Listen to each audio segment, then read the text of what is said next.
This channel does not promote any violent, harmful, or illegal activities. All content provided by this channel is meant for an educational purpose only. বিগত সরকারের দুর্নীতির বিরুদ্ধে এবার শীঘ্রই ব্যবস্থা নিতে চলেছে নতুন সরকার, এমনটাই তথ্য পাওয়া যাচ্ছে।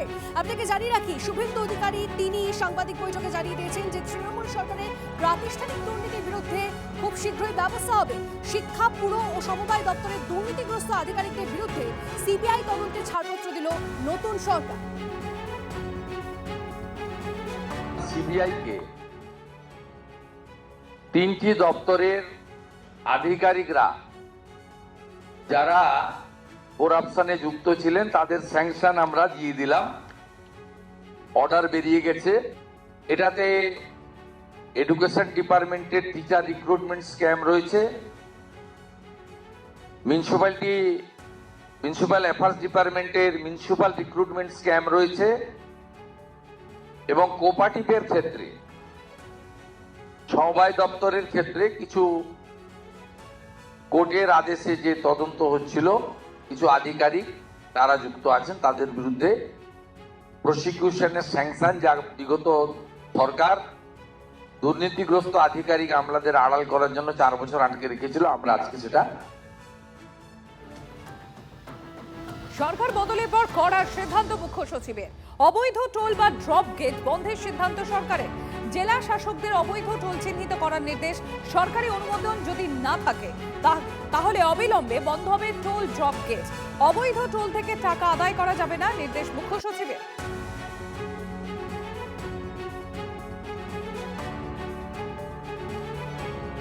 আর এদিকে তৃণমূল জামানায় সরকারি যে টোল সেই টোলেও তোলাবাজির অভিযোগ। ক্ষমতায় এসেই সেই টোলই বন্ধ করে দিল বিজেপি। এসজেডিএর টোলে বাড়তি টাকা নেওয়ার অভিযোগ। টোলের নামে তোলাবাজির টাকা যেত তৃণমূল নেতাদের পকেটে। সরকারি টোল নিয়ন্ত্রণ করতেন স্থানীয় তৃণমূল নেতারাই, এমনই অভিযোগ স্থানীয়দের। প্রসেনজিৎ আমার সহকর্মী রয়েছেন আমাদের সঙ্গে। প্রসেনজিৎ, ঠিক স্থানীয়দের তরফ থেকে যে অভিযোগ ছিল প্রথমে যে এই যে সরকারি টোল সেটা স্থানীয় তৃণমূল নেতারা তারা নিয়ন্ত্রণ করতেন এবং এই টোলের টাকা পুরোটাই সেই নেতাদের পকেটে যেত। আর এবার বিজেপি সরকার এসে সেই টোল, অবৈধ টোল বন্ধ করে দিল। এরপর সেখানকার মানুষজন তারা কি বলছে?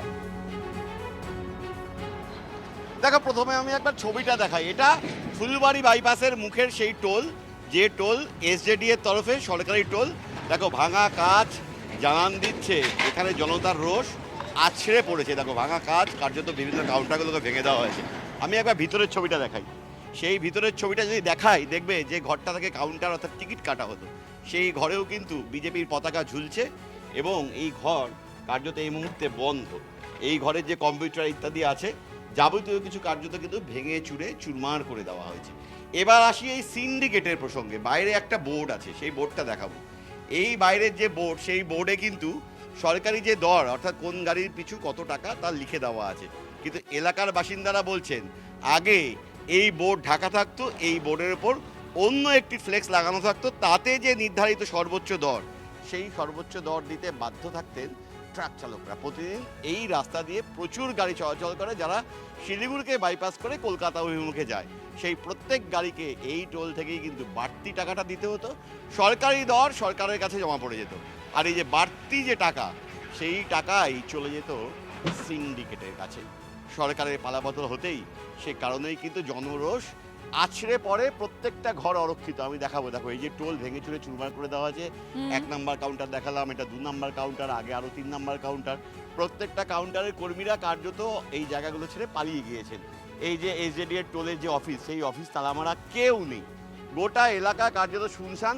এলাকার বাসিন্দাদের সঙ্গে একবার কথা বলার চেষ্টা করবো। যে কথাটা আমি বলছিলাম যে এই তোলাবাজির কারবার, যে টোলের সরকারি দর সেটা কেন ঢাকা থাকবে, যাতে ট্রাক চালকরা দেখতে না পারেন, জানতে না পারেন। আমি একবার কথা বলবো, যারা খুব আশেপাশে দোকান চালান তারা কিন্তু বলছেন এই যে বোর্ড, সেই বোর্ড ঢাকা থাকতো। মাসিমা, আপনি তো এখানে চায়ের দোকান চালান, এই যে সরকারি দর লেখা বোর্ড, এই বোর্ডটাকে এতদিন ঢাকাই থাকতো, অন্য কোনো ফ্লেক্স লাগানো থাকতো? আপনি বলছিলেন কথাটা, হ্যাঁ, আলাদা একটা পর্দা থাকতো, পর্দা দিয়ে লাগিয়ে রাখা থাকতো। হ্যাঁ, ওই বোর্ডের মধ্যে অন্য একটা বোর্ড, অন্য দাম লেখা থাকতো। একদম, দেখো শুনতেই পাচ্ছ, যারা এলাকায় দোকানদারি করেন তারা কিন্তু প্রত্যক্ষদর্শী। প্রতিদিন দেখো কত গাড়ি, একের পর এক গাড়ি জলপাইগুড়ির দিক থেকে এসে যারা কলকাতার দিকে যাচ্ছে। এখানে যে দর লেখা আছে সেই দর যাতে চালকরা দেখতে না পান সেই কারণেই কিন্তু সেই বোর্ড আটকে দিয়ে সেখানে অন্য ফ্লেক্স লাগিয়ে সেখানে বর্ধিত দর লেখা থাকতো এবং সেই টাকা কাটা হতো এবং ট্রাক চালকরা বাধ্য হতেন এই টোল দিতে। নতুন সরকার গঠন হতেই তাই এই এলাকায় এই সিন্ডিকেটের কারবার বন্ধ করতে স্থানীয় বিজেপি নেতারা ভাঙচুর চালান এই টোলে। সেই টোল এখনো পর্যন্ত বন্ধ এবং অরক্ষিত। ধন্যবাদ প্রসেনজিৎ, ধন্যবাদ। আচ্ছা, শিলিগুড়ির ছবি তো আপনারা দেখলেন, চলুন এবার নিয়ে যাই আপনাদেরকে বীরভূমে। তৃণমূলের ভরাডুবির পরই বীরভূমের যত বেআইনি টোল প্লাজা ছিল সব কটিতে তালা লাগানো। ছবি দেখাবো আপনাদেরকে, বীরভূমের বেআইনি টোল প্লাজাগুলোর ছবি দেখুন আপনারা। সাঁইথিয়ায় পুরসভার টোল গেটে আগুনও ধরিয়ে দেয় জনতা। বোলপুর, দুবরাজপুর, মোহাম্মদ বাজারেও বন্ধ অবৈধ টোল। একের পর এক ছবি আসছে টিভি9 বাংলায়, দেখছেন আপনারা। হিমাদ্রি আমাদের প্রতিনিধি আমাদের সঙ্গে রয়েছে। হিমাদ্রি, আমরা জানি যে সাধারণ মানুষজন এই রাস্তা দিয়ে যখন গেছে তখন এই বেআইনি টোল প্লাজাগুলো থেকে ঠিক কিভাবে টোল আদায় করা হয়েছে, যার কোনো রকম কোনো সরকারি নথি নেই, কোনো রকম কমিশন নেই, কিন্তু তারা বেআইনি টোল প্লাজাগুলো চালিয়ে গেছে। এবার তারা কোথায় গেল? এরকম ভাবে ঝাঁপ বন্ধ করতে হচ্ছে কেন? দেখো, প্রশ্ন হচ্ছে সেটাই, যদি বৈধ টোল হবে তাহলে বন্ধ করতে হবে কেন? এবং সে কারণেই কিন্তু বন্ধ করা হয়েছে। তৃণমূল সরকারের যে পতন, যেদিনকে পতন হয়েছে অর্থাৎ 4 তারিখেই কিন্তু বন্ধ করে দেওয়া হয়েছে। এই মুহূর্তে আমি দাঁড়িয়ে রয়েছি বোলপুরের কাশীপুর যে বাইপাস, সেই বাইপাসে একটি টোল প্লাজা। একে পরিষ্কারভাবে লেখা রয়েছে বোলপুর পৌরসভার টোল ট্যাক্স। বোলপুর পৌরসভার পক্ষ থেকে এখানে টোল নেওয়া হতো এবং এই যে রেট সেটাও কিন্তু বেঁধে দেওয়া হয়েছিল বোলপুর পৌরসভার পক্ষ থেকে। 4 চাকা গাড়ি 30 টাকা, লরি 85 টাকা, 60 টাকা বাস, এই ধরনের একাধিক রেট কিন্তু বেঁধে দেওয়া হয়েছিল এবং এই সমস্ত টাকাটাই কিন্তু বেআইনিভাবে তোলা হতো এমনটাই কিন্তু মনে করা হচ্ছে। আর তার ফলেই কিন্তু বন্ধ করতে হয়েছে একের পর এক টোল। মোহাম্মদ বাজার, সাঁইথিয়া, ইলামবাজার, এই বোলপুর, এছাড়া দুবরাজপুর, একাধিক জায়গায় যে সমস্ত টোলগুলি কোথাও পৌরসভার নামে, কোথাও বা জেলা পরিষদের নামে তোলা হতো, সমস্ত কিন্তু বন্ধ করে দেওয়া হয়েছে। পাশাপাশি সাঁইথিয়া শহর, এই ধরনের যে টোলগুলো ছিল সাঁইথিয়া শহরে সেই টোলে কিন্তু একেবারে আগুন ধরিয়ে দিয়েছে উত্তেজিত জনতা। সেখানে কিন্তু পৌরসভার যে টোল যে বসানো ছিল সেখানে কিন্তু সেই বাড়ি কিন্তু পুড়িয়ে দেওয়া হয়েছে জনতার পক্ষ থেকে। সেই ছবিও কিন্তু আমাদের দেখতে হয়েছে। এছাড়াও একাধিক টোলকে বন্ধ করা হয়েছে এবং প্রশ্ন উঠছে যে কারা চালাতো? পৌরসভার যারা আধিকারিক রয়েছে তারা কিন্তু এখন একেবারেই চুপ। তারা কেউ মুখে কুলু পেটেছেন, কেউ এই বিষয়ে কথা বলতে চাইছেন না। যদি এগুলি বেআইনিভাবে না হবে, যদি আইনিভাবে আইনসম্মতভাবে চলবে, তাহলে বন্ধ করতে হলো কেন? নোটিফিকেশন, একাধিক প্রশ্ন অবশ্যই নজর রাখো হিমাদ্রি। আপাতত ধন্যবাদ। দেখুন, বীরভূমে এই যে টোলের তোলাবাজি তা দীর্ঘদিন ধরে চলছে এবং এর পর্দা ফাঁস করেছিলাম আমরা টিভি9 বাংলা। আচ্ছা, তৃণমূলের জমানায় এই টোলের নামে দুর্নীতি কেমন ভাবে চলছিল, চলুন ফিরে দেখা যাক।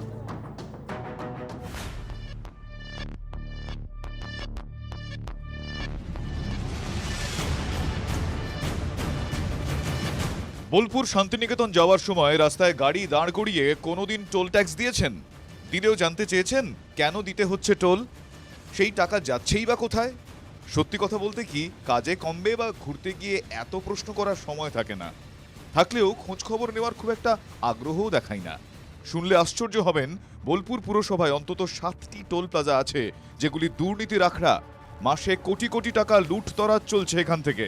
আর সেই মৌচাকেই ঢিল মারল টিভি9 বাংলা।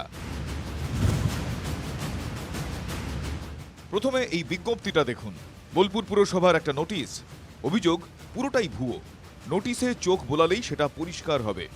2020-এর 12ই অক্টোবর নোটিশটি দিয়েছে board of administrator.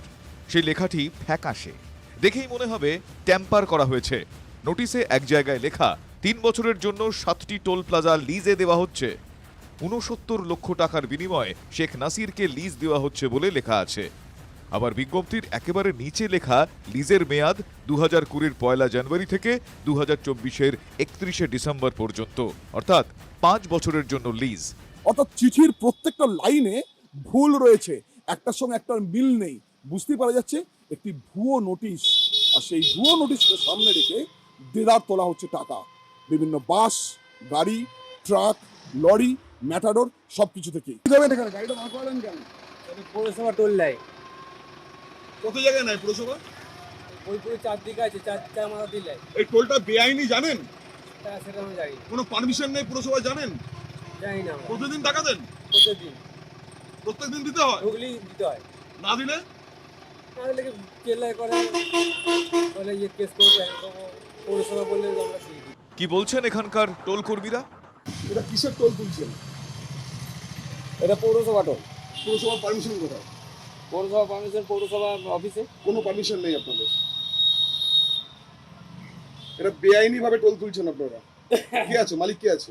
Nasir Sheikh Nasir. আপনি জানেন যে এটা বেআইনি টোল? আমরা তো কাজ করছি এখানে। আপনি জানেন যে পুরসভার কোনো পারমিশন নেই? পৌরসভার কোনো পারমিশন আছে কিনা এটা টেন্ডারের ব্যাপার। আপনি জানেন কি যে পুরসভার কোনো পারমিশন নেই এই ধরনের টোলে? না আমি জানি না, তারপরে সেটা পৌরসভায় জানতে হবে, যেটা যা জানার কোনো কাগজ আছে আপনাদের কাছে পুরসভার? আছে কিছু। পুরসভার কাগজ আছে? যে কোনো টোলে তো নিয়ম হচ্ছে ঝুলিয়ে রেখে দেওয়া। আচ্ছা, তাহলে সেটা পৌরসভায় গিয়ে আপনি পৌরসভায় না, আপনি তো ঝুলিয়ে রাখবেন, এখানে টাকা নিচ্ছেন লোকের কাছে। সব মিলিয়ে এই বোলপুর শহরে বেনামে দেদার লুট চলছে এই টোলের নামে। বুঝতে পারছেন, বছরের পর বছর ধরে এই কারবার চলছে, কিন্তু কারবারের টাকা কার পকেটে ঢুকছে তা খোলসা করেননি পুর কর্তৃপক্ষ। টিভি9 বাংলার জন্য ক্যামেরায় গৌরব পালের সঙ্গে তন্ময় প্রামাণিক, বীরভূম।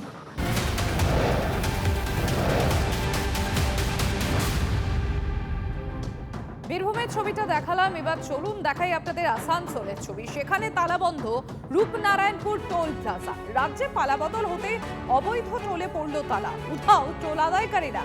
খাখা করছে রূপনারায়ণপুর টোল প্লাজা। নেই কোনো বাঁশের ঘেরা। অভিযোগ, জেলা পরিষদের আওতাধীন এই টোল প্লাজায় কোনো বৈধ টেন্ডার ছাড়াই চলত সিন্ডিকেট। নিয়মের তোয়াক্কা না করে নির্দিষ্ট একটি সংস্থাকে বারবার বরাত পাইয়ে দেওয়ার অভিযোগ উঠেছে। राज्य सरकार बदल होते ही दुर्नीति टोल उधाव। 30 रुपया लगता था पहले, एक तरफ से आते थे फिर 30 लगता था, 60 रुपये एक दिन में। अभी 3-4 दिन से नहीं लग रहा है। नियम कितना? नियम तो 10 रुपया लेने का। 30 रुपया लगता था, उनको टोकन भी होगा। मतलब अभी टोल नहीं लग रहा है? नहीं, अभी नहीं लग रहा है। बहुत धांधली करता था, एकदम 30 टका लेने के लिए जान दे देता था। अभी नहीं लग रहा? अभी नहीं लग रहा। अभी नहीं लग रहा, बीजेपी का राज आ गया इसलिए सब जगह नहीं लग रहा। अभी हम लोग पुलिस भी धांधली नहीं कर रहा। लोग खुश है? हम पूरा खुश हैं। 1 रुपया नहीं लग रहा जब से बीजेपी जीता है। पहले क्या जो मतलब लूट बचा के रखा था? हाँ, पहले तो यहाँ 120 रुपये लेता था बोला टूल टैक्स। क्या बोल के लेता था? टूल टैक्स है तो ये जायज था क्या? नाजायज था, जायज थोड़ी था। जायज रहता तो रहता ना, भागा का है। तो भाग गया अभी टोल से? हाँ, उसी रात में तो भाग गया। तो क्या चाहते हैं आप लोग? अब खुश है? तो खुश नहीं, 120 रुपये बचेगा, एक टाइम के खुराकी मेरे को हो जाएगा। একটা সাময়িক কিছু একটা অ্যামাউন্টের টাকা সেটা দিয়ে দেওয়ার পরিবর্তে টোলটাকে অনির্দিষ্টকালের জন্য চালাতে দেওয়া হয়েছিল। তো এইভাবে তো সেটা চলতে পারে না। তাই এখন সরকার পরিবর্তন হয়েছে। আমি চাই যে সঠিক নিয়ম মেনে টেন্ডার করিয়ে তারপরে সেই টোল প্লাজা চালু হোক।